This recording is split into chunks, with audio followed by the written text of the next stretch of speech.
जोहार मुई चंद्रिका हरिपाल मुई मोर यूट्यूब चैनल में आपण मान को स्वागत करुचे। आज विश्व प्रसिद्ध पखाल दिवस समस्त के हैप्पी पखाल दिवस। और मुई आज पखाल दिवस मनाऊे जाना है मुई सेटा करि पारी छे। और आज पखाल दिवस रे मुई काଣା काଣା करिछे आपण मान को देखौचे। कैमरामैन टिके फोकस करबे। एटा पखाल लेंबू प्याज मिर्चा देकर गोटे पखाल सलाड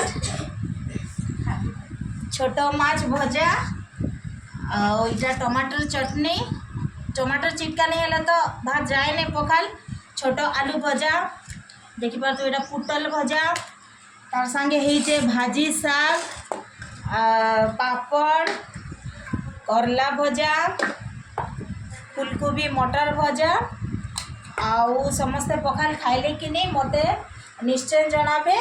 और आपण मैंने काଣା काଣା करते मते कमेंट रे जनाबे। रहनी जय मां समलेई।